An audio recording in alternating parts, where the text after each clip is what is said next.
सिंहासन पर अवश्य बैठेंगे। पुतली की बात सुनकर राजा भोज का अपना सा मुंह हो गया। उन्हें खुद पर बहुत लज्जा आई। वे दरबार में उपस्थित समस्त राज्यसभा सदस्यों से बोले, आज का दिन तो गया, अब तो कल ही सिंहासन पर बैठेंगे। इस तरह सिंहासन बत्तीसी की प्रथम पुतली ने राजा भोज को सिंहासन पर नहीं बैठने दिया। अब बारी थी दूसरी पुतली चित्रलेखा की। एक जिंदा औरत सिंहासन से निकलती है और राजा भोज को अयोग्य ठहराते हुए उन्हें उस सिंहासन पर विराजने नहीं देती। बेचारा राजा भोज अपना सा मोह लिया।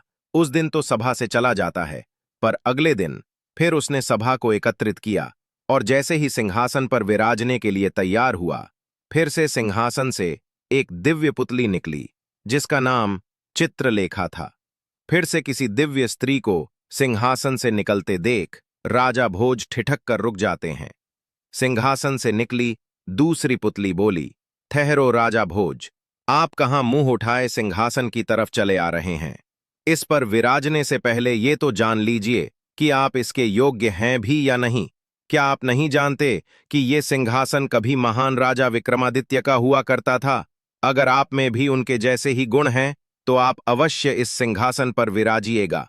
द्वितीय पुतली चित्रलेखा की बात सुन चिढ़ता हुआ राजा भोज बोला, ऐसे क्या गुण थे तुम्हारे राजा विक्रमादित्य में? तब पुतली चित्रलेखा बोली, राजन, अगर आप उनके गुणों से परिचित नहीं हैं तो उनकी ये कथा सुनिए। इतना कहकर द्वितीय पुतली राजा विक्रमादित्य की कथा सुनाना प्रारंभ करती है। एक बार राजा विक्रमादित्य जंगलों में गए हुए थे। वहां उन्होंने एक साधु को देखा जो अपनी साधना में लीन थे, जिसके चेहरे पर एक अलग ही तेज था।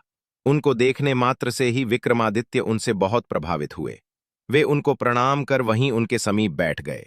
साधु महाराज ने बहुत देर तक विक्रमादित्य से वार्ता की, जिसमें उन्होंने विक्रमादित्य को सद्कर्म और भक्ति मार्ग पर चलने का महत्व समझाया।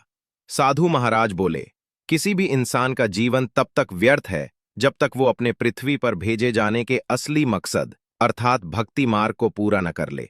चाहे वो कितना ही यश और वैभव क्यों न प्राप्त कर ले, पर उसका जीवन व्यर्थ ही है।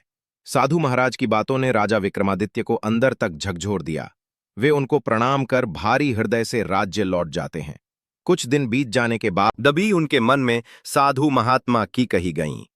वहीं बातें घूमती रहतीं। उनका मन उखड़ा उखड़ा सा रहने लगा था।